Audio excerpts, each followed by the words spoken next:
CBSE words में आपका स्वागत है। तो हम पढ़ रहे थे क्लास 10 साइंस का 6 चैप्टर जिसका नाम है लाइफ प्रोसेसेस, और ट्रांसपोर्टेशन वाला टॉपिक हमारा था जिसमें ट्रांसपोर्टेशन इन ह्यूमन बीइंग्स हमने पढ़ लिया था। आज का हमारा टॉपिक है ट्रांसपोर्टेशन इन प्लांट्स। तो जैसा कि हम पहले डिस्कस कर चुके हैं कि प्लांट क्या करते हैं, सिंपल कंपाउंड्स लेते हैं, जैसा कि आपका कार्बन डाइऑक्साइड हो गया।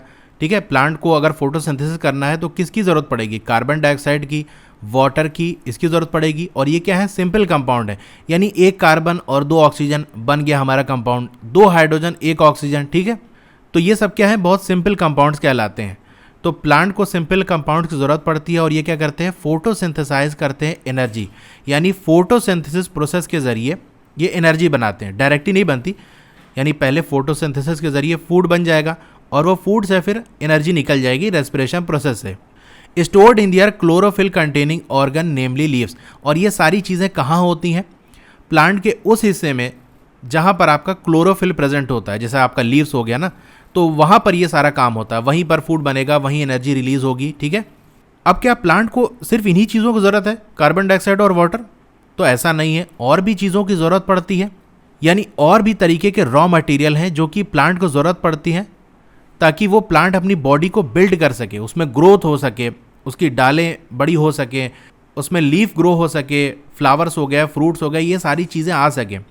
तो प्लांट की बॉडी को बिल्ड करने के लिए और भी रॉ मटेरियल की ज़रूरत पड़ती है जो कि अलग से प्लांट हासिल करता है। अब प्लांट के लिए सॉइल क्या है, सबसे करीब और सबसे रिचेस्ट सोर्स है रॉ मटेरियल का। तो प्लांट को बेसिकली किन रॉ मटेरियल की ज़रूरत पड़ती है, तो वो आपका नाइट्रोजन हो गया, फॉस्फोरस हो गया, ये दोनों ज़्यादा इंपॉर्टेंट है, और इसके अलावा और भी मिनरल्स होते हैं, लेकिन आप ये दोनों बिल्कुल याद रखना, नाइट्रोजन और फॉस्फोरस। तो ये जो रॉ मटेरियल है प्लांट को सबसे करीब कहाँ से मिल पाएंगे, यानी ऐसी जगह होनी चाहिए जो प्लांट के करीब भी हो और वहाँ अच्छे खासे अमाउंट में ये रॉ मटेरियल मिल जाए। तो वो है आपका सॉइल। सॉइल में आपको ये सॉइल एक तो प्लांट के करीब भी है और अच्छे खासे अमाउंट में ये रॉ मटेरियल वहाँ मिल भी जाते हैं। इसीलिए जो एब्जॉर्प्शन है इन सब्सटेंसेस का, यानी ये जो रॉ मटेरियल्स हैं नाइट्रोजन, फॉस्फोरस वगैरह, ये प्लांट के उस पार्ट से होगा जो कि सॉइल के कांटेक्ट में है। तो प्लांट का कौन सा पार्ट सॉइल के कांटेक्ट में होता है, वो आपका रूट्स होता है, यानी ये आपकी सरफेस है और ये ऊपर प्लांट का हिस्सा है, यहाँ पर उसके लीव्स वगैरह हैं, और रूट्स क्या होती है, नीचे ही होती है। तो रूट्स क्या होती हैं, वो सॉइल के कांटेक्ट में होती हैं। तो ये जो मिनरल्स हैं जो कि सॉइल के अंदर प्रेजेंट हैं वो रूट्स के अंदर चले जाएंगे। ठीक है, रूट्स इनको एब्जॉर्ब करेगी। अब जो डिस्टेंस है, सॉइल कॉन्टैक्टिंग ऑर्गन, यानी वो ऑर्गन जो सॉइल के कांटेक्ट में है, कौन सा ऑर्गन है, रूट्स, वही सॉइल के कांटेक्ट में है। ठीक है, and chlorophyll containing organ are small, यानी प्लांट का वो हिस्सा जहाँ पर क्लोरोफिल होता है वो क्या होता है, आपका लीव्स होता है। तो रूट्स और लीफ के बीच की जो डिस्टेंस है अगर वो कम होगी तो जो भी एनर्जी बन रही है, भाई एनर्जी जो बनेगी जैसे लीव्स में बनी, तो पूरे प्लांट को ज़रूरत है, रूट्स को भी ज़रूरत है, स्टेम को भी ज़रूरत है, फ्लावर्स को, फ्रूट्स को, सबको ज़रूरत है। तो एनर्जी हर जगह पहुंचनी है। इसी तरह जो रॉ मटेरियल है जो कि रूट्स ने एब्जॉर्ब किया है उसको भी ऊपर जाना है, लीव्स को भी चाहिए, स्टेम को भी चाहिए, फ्लावर्स, फ्रूट सबको चाहिए। तो ये सारी चीज़ें क्या होंगी, वो ईजिली डिफ्यूज़ हो जाएंगी प्लांट के हर पार्ट तक। अब ये हमारा एक प्लांट है, अब ये प्लांट अगर छोटा होगा तो ये हमारी लीव्स है, ये हमारी रूट्स हैं, इनके बीच की दूरी क्या होगी, कम होगी। तो अगर कम होगी तो जिस चीज़ को भी जहाँ से जहाँ तक पहुँचना होगा वो डिफ्यूज़न के ज़रिए हो जाएगा। अब ये डिफ्यूज़न क्या होता है, हायर कंसंट्रेशन से लोअर कंसंट्रेशन की तरफ मूवमेंट, यही हमारा डिफ्यूज़न होता है। यानी जैसे हमारा लीव्स में एनर्जी बनी, फूड बना, अब इस फूड को क्या करना है, रूट्स को भी ज़रूरत है, तो यहाँ तक पहुँचना है। क्योंकि डिस्टेंस छोटी है तो डिफ्यूज़न के ज़रिए हो जाएगा, क्योंकि डिफ्यूज़न क्या होता है, बहुत स्लो प्रोसेस है। लीव्स में फूड ज़्यादा है, रूट्स में कम है, तो जहाँ ज़्यादा है वहाँ से ये फूड चलेगा, रूट्स तक पहुँचेगा, बहुत धीरे धीरे पहुँचेगा। अब डिस्टेंस कम है तो ठीक है, चल जाता है, कोई बात नहीं। इस तरीके से रूट्स में जो मिनरल एब्जॉर्ब हुए हैं वो भी सबको ज़रूरत है, जैसे लीव्स को ज़रूरत है। तो रूट्स और लीव्स के बीच की डिस्टेंस कम है तो बहुत आसानी से ये पहुँच जाएगा, डिफ्यूज़न के ज़रिए काम हो जाएगा। लेकिन अगर ये डिस्टेंस ज़्यादा हो गई, जैसे प्लांट का जो बॉडी की डिज़ाइन है वो चेंज हो गया, प्लांट और बड़ा हो गया, बहुत से प्लांट होते हैं काफ़ी हाइट के होते हैं, जैसे बहुत से प्लांट होते हैं जो 300 फीट से भी ज़्यादा ऊंचे होते हैं, तो उस केस में जो लीफ है और रूट्स उसके बीच की दूरी काफ़ी ज़्यादा होगी। अब डिफ्यूज़न बहुत स्लो प्रोसेस है, तो रूट से लीफ में या लीफ से रूट्स में जाने में बहुत ज़्यादा टाइम लग जाएगा। यानी अगर 300 फीट के अगर ट्री की हम बात करें तो उस केस में अगर डिफ्यूज़न के ज़रिए रूट से लीफ में कोई चीज़ पहुंचनी होगी ना, तो कई साल लग जाएंगे। तो अगर प्लांट हमारा बड़ा होगा तो उस केस में जो डिफ्यूज़न प्रोसेस है वो काफ़ी नहीं होगा इन रॉ मटेरियल्स को पहुंचाने के लिए लीव्स तक, और जो एनर्जी हमारी बन रही है लीव्स में वो रूट्स तक पहुंचने में खाली डिफ्यूज़न से हमारा काम नहीं चलने वाला। यानी ऐसे समझो कि अगर आपका स्कूल बहुत करीब है, मतलब घर से दिखाई पड़ रहा है, तो आप पैदल भी जा सकते हो टहलते हुए धीरे धीरे। अब पैदल चलने में क्या है, टाइम लगेगा, लेकिन चूंकि आपका स्कूल बहुत करीब है इसलिए आपको और किसी सवारी की ज़रूरत नहीं है। लेकिन आपका स्कूल मान लो अगर बहुत दूर है, 10 किलोमीटर 15 किलोमीटर, तो आपको ट्रांसपोर्टेशन सिस्टम की ज़रूरत पड़ेगी, यानी गाड़ी घोड़ा गधा खच्चर बैलगाड़ी मालगाड़ी किसी की ज़रूरत पड़ेगी, तभी आप जा सकते हो। ठीक है, क्योंकि अगर उस केस में पैदल चले तो पता चला 1 घंटे में आप स्कूल पहुंच रहे हो। तो यही केस है, प्लांट छोटा है तो डिफ्यूज़न के ज़रिए काम हो जाएगा। ये पॉइंट मोस्ट इंपॉर्टेंट है कि अगर स्मॉल प्लांट है तो डिफ्यूज़न के ज़रिए काम हो जाएगा, लेकिन प्लांट अगर बड़ा है, बहुत बड़े ट्रीज़ की हम बात करें, तो उस केस में डिफ्यूज़न काफ़ी नहीं होगा। डिफ्यूज़न होगा लेकिन सिर्फ डिफ्यूज़न ही नहीं होगा, और भी सारी चीज़ें होंगी, वो अभी हम आगे देखेंगे। तो उस केस में हमको एक प्रॉपर ट्रांसपोर्टेशन सिस्टम की ज़रूरत पड़ेगी। ज़रूरत क्या पड़ेगी, मतलब बहुत इंपॉर्टेंट है, बिना इसके काम नहीं चल पाएगा। अब एनर्जी की जो नीड है, एनर्जी की ज़रूरत है, वो डिपेंड करेगा कि उस ऑर्गेनिज्म का बॉडी का डिज़ाइन कैसा है। जैसा डिज़ाइन होगा वैसी एनर्जी की ज़रूरत पड़ेगी। जैसे हम प्लांट की बात करें तो भाई प्लांट को मूव तो करना है नहीं, और प्लांट की बॉडी के अंदर एक बड़ा हिस्सा डेड सेल्स का होता है, ठीक है, उनके टिश्यूज़ के अंदर। तो इसलिए प्लांट को कम एनर्जी की ज़रूरत पड़ेगी। जैसे आपको कहीं दौड़ना भागना नहीं है तो आप कम खाना खाओगे तो भी काम चल जाएगा। तो प्लांट को एक ही जगह रहना है, और फिर उसके अंदर जो सेल्स हैं बहुत ज़्यादा डेड सेल्स भी हैं, इसीलिए प्लांट को क्या है, लो एनर्जी की ज़रूरत पड़ती है। तो इसका जो ट्रांसपोर्टेशन सिस्टम है ना, वो स्लो भी हो सकता है। यानी अगर ट्रांसपोर्टेशन सिस्टम स्लो है तो भी कोई प्रॉब्लम की बात नहीं है, क्योंकि देखो एनर्जी की ज़रूरत कम है, यानी एक बार में बहुत थोड़ी एनर्जी उसको ज़रूरत पड़ेगी, इसलिए धीरे धीरे भी ट्रांसपोर्टेशन होगा ना, तो कोई प्रॉब्लम नहीं है। कहने का मतलब देखो, एग्जाम्पल जैसे समझ सकते हो कि 2 बंदे हैं, एक बंदे के लिए 4 रोटी सुबह बनाई जाती है। अब वो बहुत ज़्यादा खाता है तो एक बार में वो 4 रोटी खा लिया, ठीक है। अब शाम को उसको फिर ज़रूरत पड़ेगी, ठीक है, तो जल्दी जल्दी उसके लिए रोटी बनानी पड़ेगी, मॉर्निंग में भी बनानी पड़ेगी और इवनिंग में भी बनानी पड़ेगी। लेकिन एक बंदा है, उसके लिए 4 रोटी सुबह बना दी गई, अब वो एक बार में 2 रोटी खाता है, ठीक है, तो एक दिन में खा लेगा 2 रोटी और रात में 2 रोटी खा लेगा।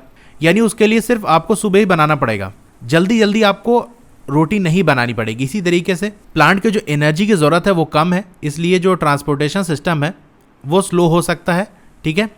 अब जो डिस्टेंस है इस ट्रांसपोर्ट सिस्टम की वो बहुत ज़्यादा हो सकती है कुछ प्लांट्स के अंदर, जैसा कि बहुत टॉल ट्री है, ठीक है, बहुत बड़ा पेड़ है, बहुत उसकी हाइट ज़्यादा है।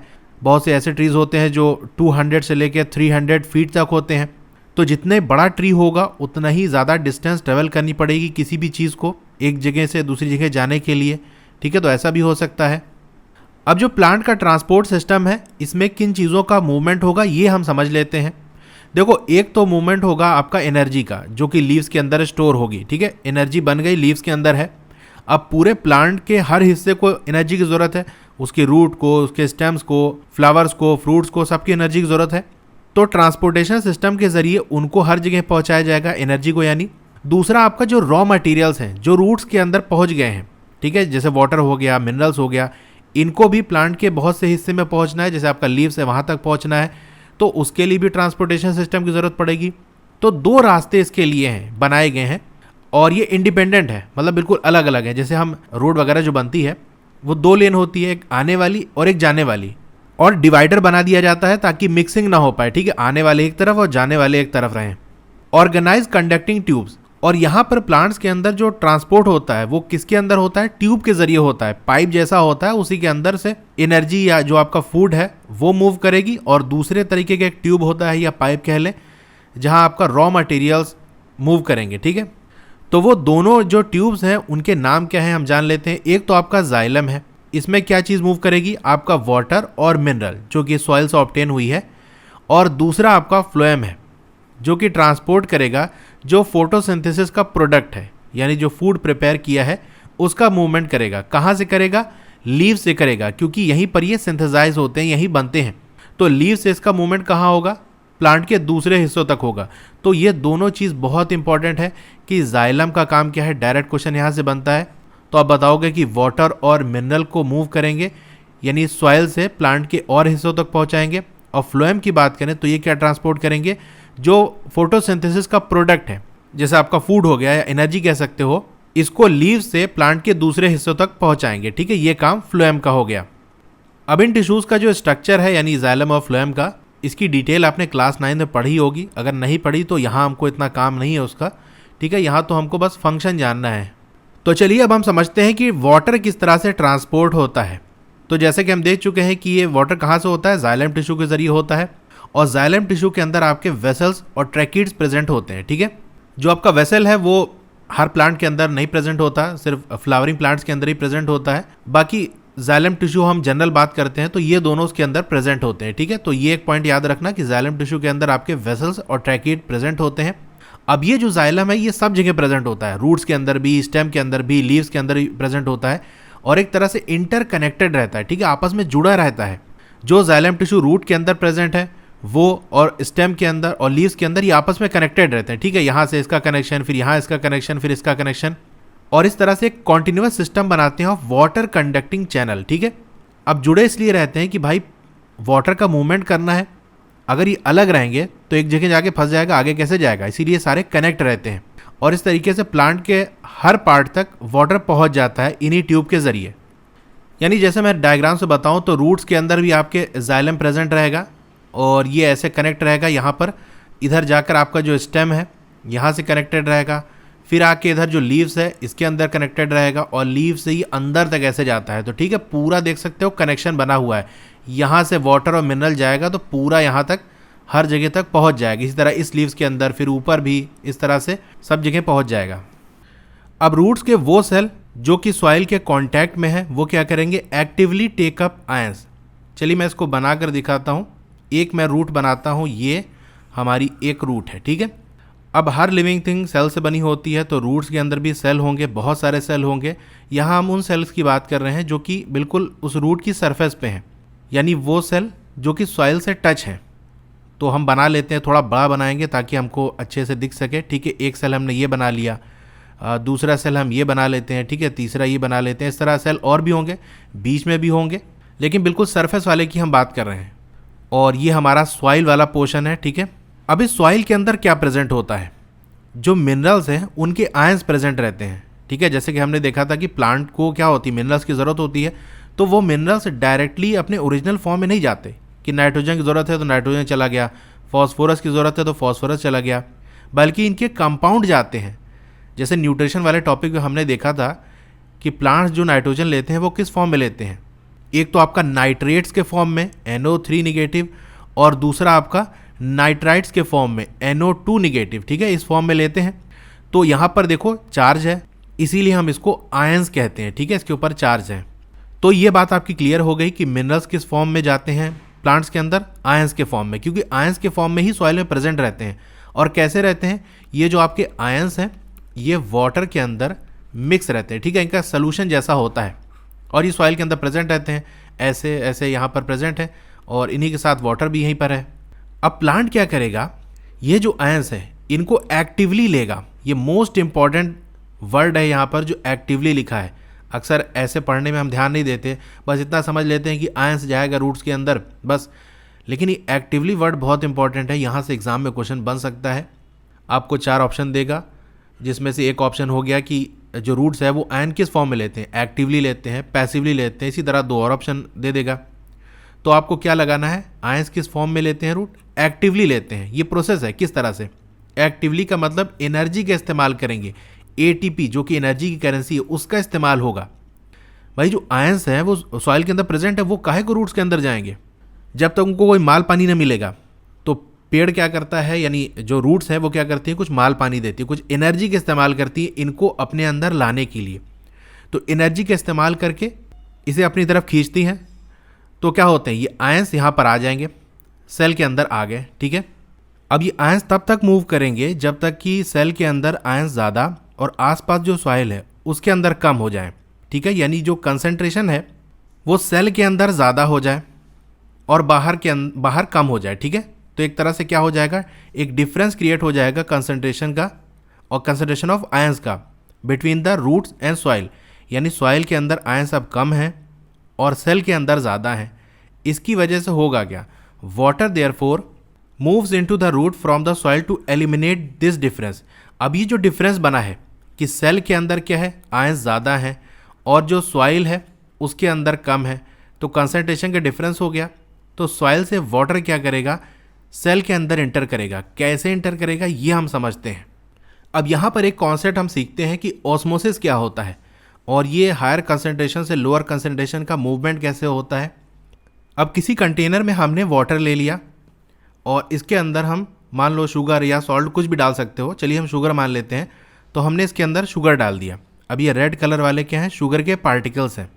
तो वाटर मान लो हमने लिया था 5 लीटर, ठीक है, 5 लीटर हमारा वाटर है और यहाँ पर शुगर के कितने पार्टिकल हैं, 5 और 5, 5 ऐसा 25, ठीक है। तो शुगर के जो पार्टिकल हैं वो हमारे 25 हैं, ठीक है। अब हमने क्या किया, एनर्जी के इस्तेमाल करके शुगर के बहुत से पार्टिकल को एक साइड हमने कर दिया। कुछ इस तरह से आप देख सकते हो कि हमने राइट साइड 20 पार्टिकल्स को मूव करा दिया और लेफ्ट साइड हमारे सिर्फ 5 ही पार्टिकल्स हैं और बीच में हमने ये एक मेम्ब्रेन लगा दी। ये मेम्ब्रेन हमारी कैसी है, सेमी परमिएबल मेम्ब्रेन। इसका मतलब ये है कि एक ऐसी मेम्ब्रेन है, एक ऐसी लेयर है जिसके थ्रू शुगर के जो पार्टिकल हैं वो मूव नहीं कर सकते, यानी ये वाला इधर नहीं जा सकता, ये वाला इधर नहीं जा सकता, लेकिन वाटर के जो पार्टिकल्स हैं, वाटर के जो मॉलिक्यूल्स हैं वो इधर उधर जा सकते हैं, ठीक है। तो अब क्या होगा, देखो कंसंट्रेशन का डिफरेंस हो जाएगा। कंसंट्रेशन का मतलब कितने सॉल्वेंट के अंदर कितने सॉल्यूट हैं, यानी हमने टोटल कितना वाटर लिया था, 5 लीटर लिया था। अब हमने बिल्कुल बीच में मेम्ब्रेन लगाई है, यानी वाटर का अमाउंट इधर कितना होगा, राइट साइड 2.5 लीटर और इधर भी वाटर का क्या हो जाएगा 2.5 लीटर। इधर पार्टिकल की बात करें कितने हैं तो 5 हैं, इधर पार्टिकल हमारे कितने हैं 20 हैं। तो राइट साइड में जो कंसंट्रेशन है वो ज़्यादा है क्योंकि उतने ही पानी के अंदर पार्टिकल ज़्यादा है, और लेफ्ट साइड में कंसंट्रेशन हमारा कम होगा क्योंकि पानी उतना ही है 2.5 लीटर, लेकिन इधर पार्टिकल हमारे कम है, सिर्फ 5 है। तो कंसंट्रेशन का डिफरेंस हो गया। तो यहाँ पर एक नेचुरल फोर्स वर्क करेगी, ऑस्मोटिक प्रेशर जिसे हम कहते हैं, कि जो हायर कंसंट्रेशन है उससे लोअर कंसंट्रेशन के अंदर पार्टिकल को मूव करना है। लेकिन पंगा ये है कि ये पार्टिकल मूव नहीं कर सकते, वरना ये बैलेंस हो जाते, बराबर बराबर हो जाते दोनों साइड। तो इस कंसंट्रेशन को बैलेंस करने के लिए क्या होगा, ये लेफ्ट साइड का जो वाटर है वो राइट साइड जाएगा, कुछ इस तरह से आप देख सकते हो। और तब तक ये लेफ्ट वाला वाटर राइट साइड में मूव करेगा जब तक कि कंसंट्रेशन बराबर ना हो जाए। यानी अब राइट साइड में वाटर बढ़ गया है, मान लेते हैं ये लेवल कितना हो गया 4 लीटर हो गया और यहाँ से कम हो गया और यहाँ वाटर कितना बचा 1 लीटर बचा। लेकिन यहाँ 1 लीटर है और पार्टिकल कितने हैं हमारे 5 हैं, और यहाँ पर 4 लीटर है, यहाँ पार्टिकल हमारे कितने हैं 20 हैं। यानी 4 लीटर में 20 पार्टिकल, तो 1 लीटर में कितना हो जाएगा 4 5 20, ठीक है। तो यहाँ पर भी अगर हम कंसंट्रेशन देखें पर लीटर तो कितना है, 1 लीटर के हिसाब से यहाँ 5 पार्टिकल है, इसीलिए 4 लीटर है तो टोटल 20 पार्टिकल बन रहे हैं। यानी अब कंसंट्रेशन बराबर हो गया। और ये बराबर कैसे हुआ, वाटर को मूव करना पड़ा क्योंकि पार्टिकल तो पार नहीं हो सकते, मूव नहीं हो सकते, इसीलिए वाटर को मूव होना पड़ा। यही कॉन्सेप्ट लगता है प्लांट के अंदर भी, कि आपके सेल के अंदर जो पार्टिकल्स हैं वो ज़्यादा हो गए हैं और बाहर जो है वो पार्टिकल कम है। अब क्योंकि एनर्जी के इस्तेमाल करके रूट ने इन आयंस को लिया है तो ये तो मूव नहीं कर सकते क्योंकि प्लांट इसको रोके रहेगा, तो फिर वाटर को ही इसके अंदर मूव होना पड़ेगा, ठीक है। तो ये एक पॉइंट था, आई थिंक आपको समझ में आ गया होगा कि वाटर रूट के अंदर कैसे जाता है। पहले प्लांट एनर्जी का इस्तेमाल करता है आयंस को अपने अंदर ले आने के लिए। आयंस जब इसके अंदर आ गए, ज़्यादा हो गए, यानी अब कंसंट्रेशन का डिफरेंस हो गया, तो इसको बैलेंस करने के लिए वाटर इसके अंदर मूव कर जाएगा। क्योंकि जैसे कि अभी मैंने दिखाया था कि जितना ज़्यादा पार्टिकल जिधर होंगे उतना ही पानी उसके अंदर ज़्यादा होगा, ठीक है। तो इसको बैलेंस करने के लिए वाटर का अमाउंट इसके अंदर बढ़ जाएगा और इसी तरीके से वाटर क्या करेगा, रूट्स के अंदर इंटर होना शुरू हो जाएगा। इसका मतलब ये है कि एक स्टेडी मूवमेंट होगा वाटर का इनटू रूट जाइलम। तो रूट के अंदर जो जाइलम वेसल है उसके अंदर वाटर क्या करेगा, स्टेडी मूवमेंट करेगा। स्टेडी मूवमेंट का मतलब एक कांस्टेंट वेलोसिटी के साथ, वेलोसिटी चेंज नहीं हो रही, उसी एक रफ्तार से मूव करेगा और एक ही डायरेक्शन में धीरे धीरे बढ़ना शुरू हो जाएगा, creating a column of water. और इस तरह से एक वाटर का कॉलम बन जाएगा। यानी हमारी मान लो ये ऐसे रूट थी, इसके अंदर पानी चढ़ने लगा तो एक कॉलम बन जाएगा। कॉलम का मतलब होता है जैसे हमारा ये वाटर का लेवल है और हमने कोई ट्यूब लगा दिया। अब वाटर यहाँ से जब ऊपर चढ़ जाएगा तो हम इसे क्या कहेंगे कि ये वाटर का एक कॉलम बन गया है। जैसे मैच द कॉलम आप करते हो तो उसमें क्या करते हो, ऐसे कॉलम खींचते हो, तो यानी पानी जब ऊपर की तरफ चढ़ने लगेगा ट्यूब में तो उसे हम क्या कहेंगे, एक कॉलम सा बन गया है।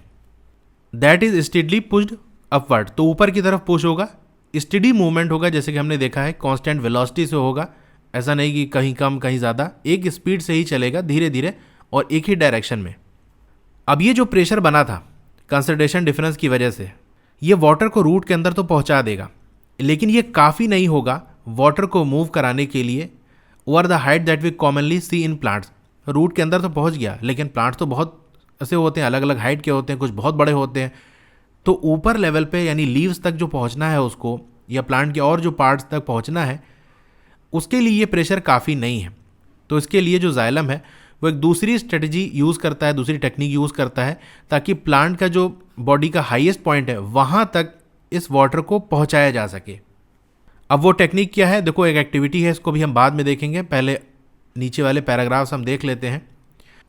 अब प्लांट में क्या होता है, एक एडुकेट अमाउंट में वाटर की सप्लाई होती रहती है, यानी अच्छे खासे अमाउंट में जितनी भी प्लांट को ज़रूरत है उतना पानी प्लांट को मिलता रहता है।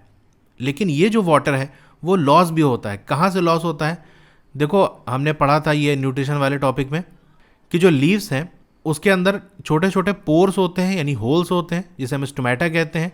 वहीं से वाटर क्या करते हैं, इवेपरेट करना शुरू कर देते हैं। अगर सनलाइट में है तो बहुत ज़्यादा तेज़ी से होगा, अगर सनलाइट नहीं भी है तो भी इवेपरेशन होगा। जैसा आपने घरों में देखा होगा, अगर पानी वगैरह ज़मीन पे गिर जाता है तो थोड़ी देर बाद क्या होता है, वो गायब हो जाता है, वो भी क्या होता है, इवेपरेशन होता है, लेकिन वो बहुत धीरे धीरे होता है। अगर धूप में अगर गिर जाए छत वगैरह पे तो बहुत तेज़ हो जाता है, ठीक है। तो सनलाइट चाहे प्रेजेंट हो या ना हो, दोनों ही केस में इवेपरेशन होता है। तो इस इवेपरेशन के ज़रिए वाटर का लॉस हो जाता है। तो ये जो वाटर लॉस हुआ है इसको रिप्लेस कौन करेगा, भाई लीव्स को पानी की ज़रूरत है, पानी निकल गया, फिर से पानी कहाँ से आएगा, तो ये जो रिप्लेसमेंट होता है वो लीफ की जो जाइलम वेसल होती है उसके ज़रिए होता है। चलिए थोड़ा डायग्राम से मैं दिखाता हूँ कि कहाँ से, यानी लीव्स के अंदर क्या है, हमारे ये पूरा वाटर भरा हुआ है। अब इवेपरेशन के ज़रिए क्या हुआ, ये वाटर हमारा निकल गया, तो फिर से लीफ को पानी चाहिए, तो वो कहाँ से आएगा, यानी कनेक्शन बना रहेगा ना, इधर से निकलता रहेगा, इधर से पानी आता रहेगा। तो ये जो आपकी जाइलम वेसल होती है, ठीक है, इसके अंदर वाटर फ्लो रहता है क्योंकि इसका पूरा कनेक्शन होता है। अभी हमने देखा था कि ये जुड़ी रहती है पूरी, यहाँ स्टेम से जुड़ी रहेंगी, फिर यहाँ रूट से जुड़ी रहेंगी। तो यहाँ जैसे ही कम होगा तो यहाँ से यहाँ पहुँच जाएगी, और यहाँ से कहाँ पानी आ रहा है, पीछे से आ रहा है वाटर, ठीक है। अब सवाल ये उठता है कि रूट से ये कैसे चलते हुए यहाँ तक पहुँच आती हैं। तो ये होता है प्रेशर डिफरेंस की वजह से। जैसे मैं आपको एग्जांपल से बताऊँ, जैसे फ्रूटी का डिब्बा होता है ना, या कोई भी चीज़ जो स्ट्रॉ से पी जाती है, जैसे ये उसका पैकेट है और इसके अंदर यहाँ तक फ्रूटी भरी हुई है, पूरा नहीं भरी जाती, थोड़ा ऊपर एयर रहती है, और ये हमारा स्ट्रॉ है, ठीक है। यहाँ आप मुँह लगाते हो और यहाँ से जब खींचते हो तो फ्रूटी क्या करती है, ऊपर की तरफ मूव करती है। क्यों करती है, क्योंकि देखो यहाँ पर एयर हमारी प्रेजेंट है, एयर कुछ प्रेशर लगाती है और कुछ का एक अच्छे खासे अमाउंट में प्रेशर इसका होता है। जैसे मैं आपको एक एक्टिविटी बताऊँ एयर प्रेशर चेक करने के लिए, कोई भी आप बॉटल ले लो, थोड़ी हल्की होनी चाहिए, जैसे आपका मिनरल वाटर वगैरह की होती है, बिस्लरी वगैरह की, उसका ढक्कन खोल के उस बॉटल का जो माउथ है वहाँ पर मुंह लगाकर एयर को खींचो, सांस लो, तो आप देखोगे बॉटल क्या हो जाएगी, क्रश हो जाएगी, दब जाएगी। तो वहाँ क्या होता है, ये बॉटल थी हमारी, आपने इसके अंदर से क्या किया, मुंह लगाकर जब सांस ली तो इसके अंदर की एयर बाहर निकल गई। यानी पहले क्या था, बाहर भी एयर अंदर भी एयर, बैलेंस बना हुआ था, लेकिन अंदर की एयर आपने निकाल दी तो बाहर की जो एयर है वो प्रेशर लगाएगी और इस बॉटल को दबा देगी। उसी तरीके से यहाँ भी एयर थी, यहाँ भी एयर थी, प्रेशर मेंटेन था, लेकिन आपने क्या किया, सांस लिया तो ये एयर यहाँ से निकल गई, ये रीजन खाली हो गया, प्रेशर का डिफरेंस हो गया, यहाँ पर प्रेशर ज़्यादा ऊपर कम, तो क्या होगा, ये फ्रूटी ऊपर की तरफ मूव कर जाएगी, ठीक है। तो इसी तरीके से वाटर भी मूव करता है। इवेपरेशन हुआ, यहाँ पर खाली जगह हुई, वैक्यूम क्रिएट हुआ, पीछे से जो वाटर था वो इसको रिप्लेस करेगा, खींचेगा वाटर और ऊपर की तरफ पहुँच जाएगा, ठीक है। तो एक तरीका वाटर के मूवमेंट का हमने क्या देखा था कि जो रूट्स है वो आयंस को लेते हैं और कंसंट्रेशन को बढ़ा देते हैं। कंसंट्रेशन को बैलेंस करने के लिए वाटर रूट्स के अंदर आ जाता है। अब रूट से लीफ तक कैसे पहुँचेगा, तो लीफ के अंदर जो वाटर प्रेजेंट है वो इवेपरेट होगा, खाली जगह बनेगी, प्रेशर ड्रॉप होगा, नीचे प्रेशर ज़्यादा है, ऊपर प्रेशर कम है, ज़्यादा प्रेशर होने की वजह से ये ऊपर की तरफ पानी मूव करने लगेगा, ठीक है। ये कहानी है। अब देखो यही चीज़ लिखी है जो मैंने आपको बताई कि वाटर के जो मॉलिक्यूल्स हैं वो इवेपरेट करेंगे सेल से, तो क्या होगा, लीफ के अंदर प्रेशर ड्रॉप हो जाएगा और एक तरह से खिंचाव बनाएगा, एक सक्शन जनरेट होगा, ठीक है, जो वाटर को पुल करेगा। कहाँ से? जो जाइलम सेल है रूट का, यानी रूट के अंदर जो जाइलम प्रेजेंट है उसके अंदर पानी पहुंच गया था पहले ही हमारा एक्टिवली जो आयंस वगैरह के जरिए। अब ये ऊपर की तरफ मूव करेगा। अब ये जो लॉस ऑफ वाटर होता है वेपर के फॉर्म में from the aerial part of the plant is known as transpiration. तो मोस्ट इंपॉर्टेंट पॉइंट है कि ट्रांसपिरेशन क्या होता है। एरियल पार्ट यानी वो प्लांट का हिस्सा जो एयर के कांटेक्ट में है, वहाँ से जो वाटर का लॉस होता है, किस फॉर्म में? वेपर के फॉर्म में। वेपर के फॉर्म में जो वाटर निकल रहा होता है उसी को हम ट्रांसपिरेशन कहते हैं। ट्रांसपिरेशन आपको हेल्प करता है absorption and upward movement of water and mineral dissolve in it from the root to leaves. तो इसी ट्रांसपिरेशन के ज़रिए जो रूट्स के अंदर वाटर और मिनरल पहुंच गए हैं वो ऊपर की तरफ चढ़ते हैं, अपवर्ड उनका मूवमेंट होता है। अब ट्रांसपिरेशन से एक और फ़ायदा होता है, क्या होता है? Temperature regulation. यानी जब वाटर का लॉस होता है तो प्लांट का जो टेम्परेचर है वो डाउन हो जाता है। जैसे आपके जो स्वेटिंग होती है, पसीना निकलता है, वो क्यों निकलता है? बॉडी के टेम्परेचर को मेंटेन करने के लिए, क्योंकि आपकी जो बॉडी की हीट है वो वाटर लेकर सरफेस पे आ जाता है और इवेपरेशन के ज़रिए वो चला जाता है। तो प्लांट के अंदर भी यही होता है, प्लांट की जो हीट है वो वाटर लेकर स्टोमेटा पोर के ज़रिए निकल जाता है और इस तरीके से टेम्परेचर रेगुलेट होता है।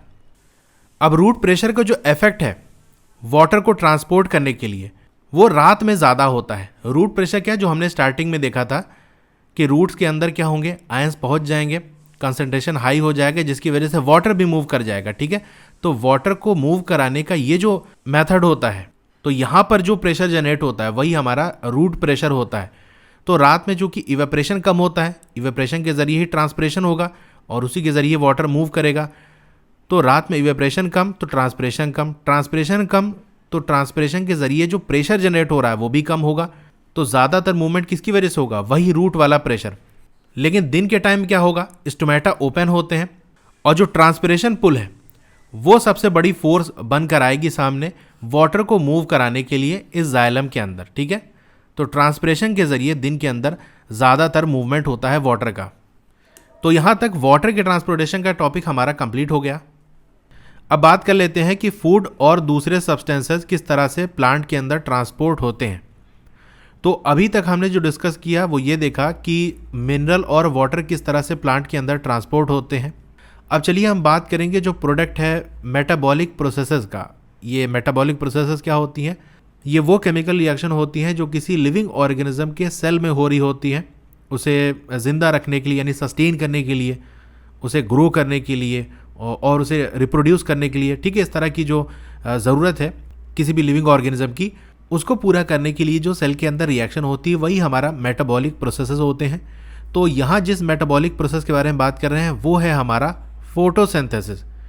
तो हम यहाँ ये देखेंगे कि जो प्रोडक्ट है फोटोसिंथेसिस का वो किस तरह से मूव होता है, यानी जो फूड है वो किस तरह से मूव होता है लीव से, जहाँ वो बनते हैं। कहाँ बनता है फूड? लीव के अंदर बनता है, वहीं फोटोसिंथेसिस होता है। तो वहाँ से प्लांट के जो अदर पार्ट्स हैं, दूसरे जो हिस्से हैं, वहाँ तक ये फूड कैसे पहुँचता है। भाई फूड बन तो गया लीव्स में, लेकिन उस फूड की ज़रूरत पूरे प्लांट को है। घर में आपके खाना बनता है, मम्मी बनाती हैं, तो ऐसा नहीं कि सिर्फ वही खाती हैं, बल्कि सब लोग खाते हैं ना। तो उसी तरीके से जो फूड बनेगा वो लीव के अंदर बना, लेकिन प्लांट के सारे हिस्से तक पहुंचना है। अभी जो ट्रांसपोर्ट होता है of soluble product of photosynthesis. अब ये सॉल्युबल प्रोडक्ट क्या है? देखो फोटोसिंथेसिस में प्रोडक्ट क्या बनता है, जो रिएक्शन आपने पढ़ी होगी न्यूट्रिशन वाले टॉपिक में, तो वहाँ देखा होगा कि हमारा कार्बन डाइऑक्साइड और वाटर रिएक्ट करता है और ग्लूकोज बनता है, यानी जो हमारा फूड है, साथ ही साथ ऑक्सीजन बनता है और वाटर बनता है। तो जो ग्लूकोज है, जो हमारा फूड बनना है, वो वाटर सॉल्युबल होता है। तो यहाँ पर ग्लूकोज के बारे में बात हो रही है कि ये जो सॉल्युबल प्रोडक्ट है, यानी ये जो फूड का ट्रांसपोर्ट है प्लांट के अंदर, उसे हम क्या कहते हैं? ट्रांसलोकेशन। ये मोस्ट इंपॉर्टेंट है कि ट्रांसलोकेशन क्या होता है।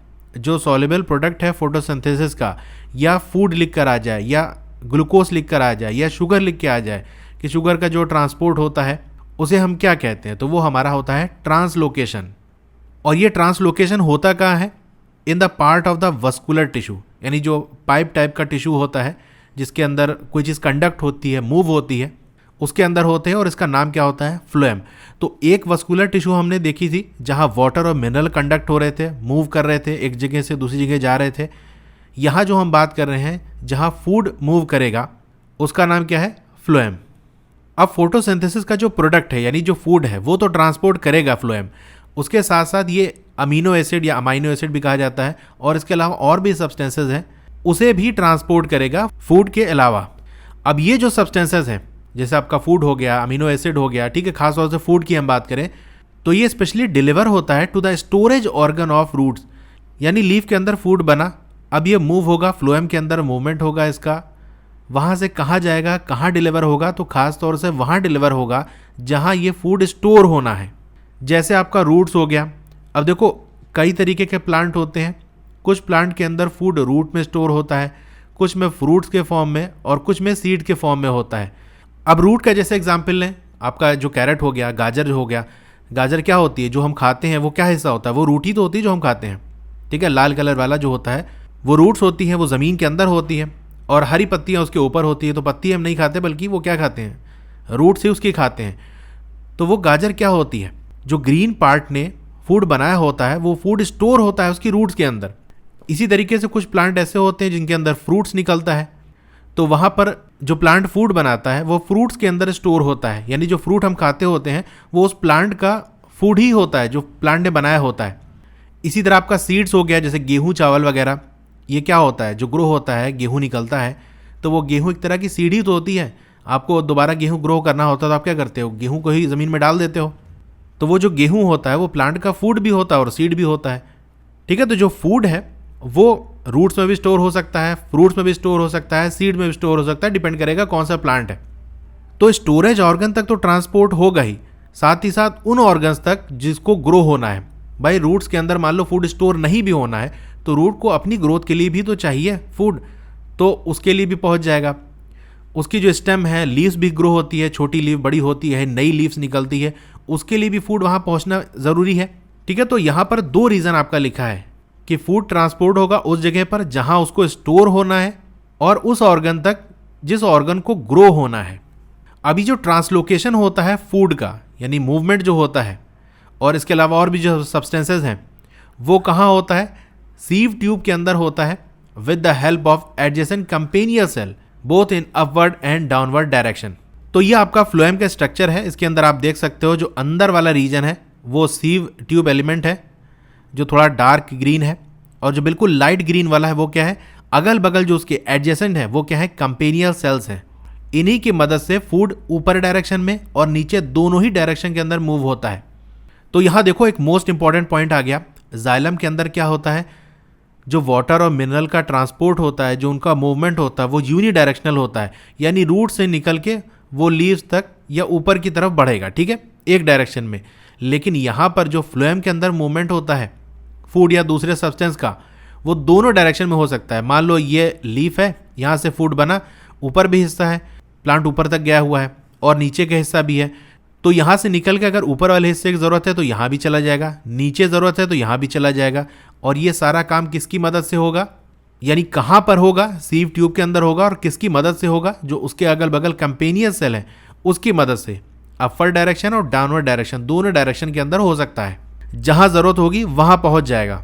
अब जो ट्रांसपोर्ट होता है जाइलम के अंदर वो ज़्यादातर किसकी वजह से होता है, सिंपल फिजिकल फोर्सेज, यानी नेचुरल जो फोर्सेज हमारी हैं। कौन सी फोर्स है, वही ऑस्मोटिक प्रेशर वाली, कि प्लांट बस इतनी एनर्जी इस्तेमाल करता है जिससे जो मिनरल आयंस हैं वो उसकी रूट के अंदर पहुंच जाएं। बाकी कंसंट्रेशन हाई होने की वजह से वाटर अपने आप उसको बैलेंस करने के लिए रूट्स के अंदर चला आएगा। तो ये वाटर का जो मूवमेंट है वो प्लांट ने नहीं करवाया है, बल्कि एक नेचुरल फिजिकल फोर्स है जो कंसंट्रेशन को बैलेंस करने के लिए एक्ट करती है। जैसे आपने बॉल ली और उसे छोड़ दिया तो बॉल क्या होगा, ऑटोमेटिक नीचे चली आएगी, क्योंकि ग्रेविटेशनल फोर्स वर्क कर रही है। आपको बॉल को उठा के नीचे ऐसे पहुंचाने की जरूरत नहीं, बस छोड़ दोगे अपने आप नीचे चली आएगी, वहाँ आपको कोई एनर्जी खर्च करने की जरूरत नहीं। उसी तरीके से एक नेचुरल फोर्स है जिसे हम फिजिकल फोर्स भी कह सकते हैं, वो यहाँ पर जाइलम के अंदर ऐड करती है। इसी तरह ट्रांसपिरेशन में भी यही होता है, प्रेशर डिफरेंस क्रिएट होता है जिसकी वजह से वाटर का मूवमेंट हो जाता है। तो जाइलम में ज़्यादातर काम काहे का होता है कि सिंपल फिजिकल फोर्सेज वर्क कर रही होती है और एनर्जी बहुत कम इस्तेमाल करता है। लेकिन फ्लोएम के अंदर ये कहानी नहीं है। फ्लोएम के अंदर जो ट्रांसलोकेशन होगा, फूड का जो मूवमेंट होगा वो कैसे होगा, is achieved by utilising energy, यानी यहाँ पर एनर्जी का इस्तेमाल होगा तब मूवमेंट होगा। अब मटेरियल जैसा कि आपका सुक्रोज हो गया वो ट्रांसफ़र होता है फ्लोएम के अंदर, जो फ्लोएम टिश्यू है, यूजिंग एनर्जी फ्रॉम एटीपी। यानी एटीपी क्या है? एनर्जी करेंसी होती है, यानी एक ऐसा मॉलिक्यूल होता है जिसके अंदर एनर्जी स्टोर होती है, यानी एनर्जी का इस्तेमाल करके वो मॉलिक्यूल बना होता है। जब एनर्जी की ज़रूरत होती है तो ये मॉलिक्यूल टूटता है और एनर्जी रिलीज होती है। ठीक है, अब देखो कुछ टर्म है जो आपको कन्फ्यूज़न कर सकते हैं, तो इसको हम यहीं डिस्कस कर लेते हैं। अब यहाँ देखो आपको लिख के आ रहा है सुक्रोज, कहीं पर लिख के आता है फोटोसिंथेसिस का प्रोडक्ट, कहीं पर आपका कार्बोहाइड्रेट, कहीं पर ग्लूकोज। तो भाई क्या चीज़ का मूवमेंट होता है, प्लांट क्या प्रोड्यूस करता है, चलिए थोड़ा सा इसको हम समझ लेते हैं ताकि कन्फ्यूज़न ना रहे। तो एक टर्म आपका आता है कार्बोहाइड्रेट्स। ये एक ऐसे बायोमोलिक्यूल्स होते हैं जो कि आपका हाइड्रोजन, कार्बन और ऑक्सीजन से मिलके बने होते हैं। इनका एम्पेरिकल फॉर्मूला होता है CM। अच्छा, एम्पेरिकल फॉर्मूला छोड़ो, बस इतना समझो कि ये किससे मिलके बने होते हैं? हाइड्रोजन, कार्बन और ऑक्सीजन, इनसे मिलके बने होते हैं। अब कार्बोहाइड्रेट कई टाइप के हो सकते हैं, जैसे आपका शुगर्स हो गया, कई टाइप की जो शुगर होती है वो भी आपका कार्बोहाइड्रेट है, या आप स्टार्चेस के बारे में बात कर लो, या आप फाइबर्स के बारे में बात कर लो, ये सब क्या है? कार्बोहाइड्रेट्स। अब शुगर भी कई टाइप की होती हैं, जैसे आपका ग्लूकोज हो गया, फ्रक्टोस हो गया, सुक्रोज हो गया, लैक्टोस हो गया। ठीक है, कई टाइप की होती है। तो कहीं पर आपको ग्लूकोज लिख के आ जाए, या आपको शुगर कह रहा हो, या आपसे कार्बोहाइड्रेट कह रहा हो, बात एक ही है। अच्छा, शुगर का जो साइंटिफिक नेम होता है वो सुक्रोज होता है। ठीक है, तो सुक्रोज भी लिखा आ सकता है, जैसे यहाँ पर लिखा हुआ है। तो सुक्रोज का मतलब क्या है? वो शुगर के बारे में बात कर रहा है, मतलब वो ग्लूकोज के बारे में बात कर रहा है, क्योंकि फोटोसिंथेसिस का जो प्रोडक्ट बनता है वो क्या होता है? ग्लूकोज होता है। और ग्लूकोज क्या है? एक तरह की शुगर है, और शुगर का साइंटिफिक नेम ही सुक्रोज है। अब ये साइंटिफिक नेम क्या होता है? जैसे हम लोग क्या हैं? इंसान है, यानी ह्यूमंस है। तो ह्यूमन तो हमारा कॉमन नेम है, साइंटिफिक नेम हमारा होमोसेपियंस है। इस तरह बहुत सारे जो एनिमल्स हैं, डॉग हो गया, कैट हो गया, इन सब का अलग अलग साइंटिफिक नेम होता है। तो शुगर एक कॉमन नाम है और उसका साइंटिफिक नेम हमारा सुक्रोज है। और शुगर या हम सुक्रोज जिसे हम कह रहे हैं वो एक तरह की क्या है? कार्बोहाइड्रेट्स है। ठीक है, तो कोई भी नाम लिख कर आ जाए, मतलब सबका एक ही है। एग्जाम में आपसे घुमा सकता है ना, आपसे ये कह दे कि मान लो फोटोसिंथेसिस का क्या प्रोडक्ट होता है, क्या बनता है, उसमें ग्लूकोज ऑप्शन ना दे, कार्बोहाइड्रेट दे दे। ठीक है, तो इस तरह से प्रॉब्लम हो सकती है। ठीक है, तो ये याद रखना, चाहे तो आप कहीं नोट कर लो। अब इसमें हम आगे बढ़ते हैं। तो सुक्रोज क्या होता है? ट्रांसफ़र होता है फ्लोएम के अंदर एनर्जी का इस्तेमाल करके। ये डायग्राम आप देख सकते हो, सिर्फ आपको समझाने के लिए, इतना पूरा आपको स्ट्रक्चर नहीं याद रखना कि कैसे क्या होता है। तो ये देख सकते हो, यहाँ हमारा क्या है? सोर्स सेल, यानी जो लीफ है, यहाँ पर फूड बनेगा, सुक्रोज बनेगा या ग्लूकोज बनेगा या कार्बोहाइड्रेट, कुछ भी हम कह सकते हैं, ये बनेगा। तो फिर क्या होगा? प्लांट एनर्जी का इस्तेमाल करेगा इसको लीफ से फ्लोएम तक पहुंचाने के लिए। अब फ्लोएम के अंदर जब पहुंचेगा तो पहुंचते पहुंचते इसका कंसंट्रेशन यहाँ बढ़ने लगेगा। अब साथ ही साथ एक और चीज़ आप याद रखो, फूड का भी जो मूवमेंट होता है प्लांट के अंदर ना, वो सोल्यूशन के फॉर्म में होता है, एक्वस सोल्यूशन के फॉर्म में, यानी वहाँ पर भी पानी प्रेजेंट होता है, क्योंकि वाटर के साथ किसी भी चीज़ को मूव करना आसान होता है, उसकी फ्लूइडिटी बढ़ जाती है, फ्लोएबिलिटी बढ़ जाती है। तो फ्लोएम के अंदर भी वाटर प्रेजेंट होता है, लेकिन ये वाटर प्लांट की ज़रूरत के लिए नहीं होता, ये जो फूड है इसको मूव कराने के लिए होता है। तो अब वाटर प्रेजेंट था, अब यहाँ फूड इंटर करना शुरू हो गया। अब यहाँ पर क्या होगा? कंसंट्रेशन बढ़ जाएगा, जिसकी वजह से क्या होगा? जैसे कि हमने देखा था रूट्स वाले केस में, रूट्स के अंदर जैसे वाटर एंटर करता है, सेम कहानी यहाँ पर भी होगी। कंसंट्रेशन बढ़ने की वजह से इसको बैलेंस करने के लिए ऊपर के हिस्से में जो वाटर होगा वो नीचे की तरफ बढ़ेगा, और जब वाटर यहाँ से ऊपर से हटेगा तो एक नेगेटिव प्रेशर जनरेट होगा, यानी खाली जगह बनेगी। उसको बैलेंस करने के लिए आपका जाइलम के अंदर जो वाटर चल रहा था वो एक चैनल के थ्रू, यानी एक रास्ता होगा जहाँ से ये होते हुए फ्लोएम के अंदर इंटर करेगा, उस खाली जगह को भरने के लिए, उस प्रेशर को बैलेंस करने के लिए। और जब ऊपर पानी भरेगा तो उसे पुश करेगा नीचे की तरफ, तो जो हमारा सुक्रोज है, जो हमारा फूड है, वो नीचे की तरफ मूव करेगा और कहाँ पहुँच जाएगा? उस हिस्से पे पहुँच जाएगा जहाँ पर जिस ऑर्गन में फूड की कमी है, यानी फूड की ज़रूरत है। जब पहुँच जाएगा तो नीचे के हिस्से में कंसंट्रेशन कम हो जाएगा। तो कंसंट्रेशन कम हो गया तो वाटर भी अब कम होने की ज़रूरत है, तो वाटर फिर से ये जाइलम के अंदर चला जाएगा और इसी तरीके से ये साइकिल चलती रहेगी। तो देखो यही सारी चीज़ यहाँ पर लिखी हुई है कि एनर्जी का इस्तेमाल करके लीफ से फ्लोएम के अंदर फूड इंटर करेगा, सुक्रोज इंटर करेगा, जिसकी वजह से क्या होगा? ऑस्मोटिक प्रेशर इंक्रीज कर जाएगा टिश्यू के अंदर, और उसकी वजह से जाइलम से वाटर मूव कर जाएगा फ्लोएम के अंदर। अब वाटर अंदर आ गया तो वाटर को भी जगह चाहिए, वो प्रेशर लगाएगा। तो ये प्रेशर क्या करेगा, जो मटेरियल है फ्लोएम के अंदर, यानी जो आपका सुक्रोज है और वाटर, इसका पूरा मिक्सचर, इसको मूव कराएगा उस टिश्यू तक जहाँ पर प्रेशर कम है, ज़्यादा प्रेशर से कम प्रेशर की तरफ मूव करेगा। इसकी वजह से जो फ्लोएम है वो मटेरियल को मूव करेगा अकॉर्डिंग टू प्लांट्स नीड, यानी प्लांट के जिस हिस्से में फूड की कमी होगी उसी जगह मूव करेगा। यानी अगर ऊपर कमी होगी तो यानी ऊपर वहाँ प्रेशर कम होगा तो ऊपर की तरफ मूव कर जाएगा। अगर नीचे किसी हिस्से में कमी होगी तो वहाँ पर प्रेशर कम होगा, यानी कंसंट्रेशन कम होगा, कंसंट्रेशन कम तो प्रेशर कम, तो वहाँ पर मूव कर जाएगा। जैसे एग्जाम्पल्स हम समझ सकते हैं, स्प्रिंग सीजन के अंदर जो आपका गर्मी और सर्दी के बीच में आता है ना, वसंत का जो महीना होता है, वहाँ पर जो शुगर स्टोर होती है रूट के अंदर या स्टेम के अंदर, वो क्या होती है, ट्रांसपोर्ट होती है टू द बर्ड्स, जो कलियाँ हैं। क्योंकि इस मौसम के अंदर क्या होते हैं, फूल वगैरह खिलते हैं। तो फूल कैसे खिलता है, पहले तो बर्ड्स बनेगी यानी कलियाँ बनेगी, फिर वो ग्रो होगी, तो उसकी ग्रोथ के लिए ये जो फूड स्टोर होता है वो मूव कर जाता है बर्ड्स तक, तो एक तरह से उसका भी ट्रांसपोर्टेशन हो जाता है। तो अब देखो यहाँ से कह रहा है रूट से बात हो रही है, तो रूट से ट्रांसपोर्ट होगा तो किधर होगा, ऊपर की तरफ होगा, और लीफ से रूट में जाएगा तो नीचे की तरफ होगा। तो दोनों डायरेक्शन में मूवमेंट हो रहा है यहाँ पर। तो यहाँ आकर हमारा पूरा ट्रांसपोर्टेशन वाला टॉपिक कंप्लीट हो जाता है, चाहे ह्यूमंस की बात कर लें या प्लांट्स की बात कर लें। मैं जो भी वीडियोस बना रहा हूँ उसको प्लेलिस्ट में ऐड करता जा रहा हूँ। Class 10 biology NCERT। ओके, तो प्लेलिस्ट ढूंढना कैसे है उसकी हम बात कर लेते हैं। इसी तरह की और वीडियोस देखने के लिए या किसी और दूसरे सब्जेक्ट की और वीडियोस देखने के लिए आप YouTube पे सर्च करना चैनल का नाम CBSE वर्ड्स, चाहे लोगो पे या फिर जहाँ CBSE वर्ड्स लिखा है उस पर आप क्लिक करोगे, फिर आपको होम वीडियो प्लेलिस्ट दिख रहा होगा, आपको प्लेलिस्ट पे क्लिक करना है, नीचे स्क्रॉल डाउन करना है, तो आप देखोगे ये CBSE क्लास 10 वाला सेक्शन आ गया और 3 प्लेलिस्ट में दिख रही है। नीचे डाउन एरो होगी, उस पर आप क्लिक करोगे तो सारी CBSE क्लास 10 की प्लेलिस्ट आपको दिख जाएगी, history, civics, economics, geography, science, maths. तो यहाँ से भी जो भी आप वीडियो देखना चाहते हो देख सकते हो। और दूसरा तरीका ये है कि आप वीडियो के नीचे राइट साइड कॉर्नर में एक एरो दी होगी, उस पर क्लिक करोगे तो डिस्क्रिप्शन ओपन हो जाएगा। डिस्क्रिप्शन में सारे प्लेलिस्ट के लिंक दिए हुए हैं, तो वहाँ से भी आप प्लेलिस्ट देख सकते हो। मेरा टेलीग्राम ग्रुप है, आप उसे भी ज्वाइन कर लो, फेसबुक पेज है उसे भी लाइक कर लो, सबका लिंक आपको डिस्क्रिप्शन में मिल जाएगा। तो आपको ये वीडियो कैसी लगी कमेंट करके ज़रूर बताइए, अच्छी लगी हो तो लाइक करिए और चैनल पर नए हैं तो सब्सक्राइब कर लीजिए। और उसके बगल में एक बेल का आइकन होगा, उसको दबा के ऑल पे क्लिक कर देंगे तो जब भी नई वीडियो आएगी आपको मैसेज आ जाएगा। ओके, तो फिर मिलते हैं अगली वीडियो में। Thank you.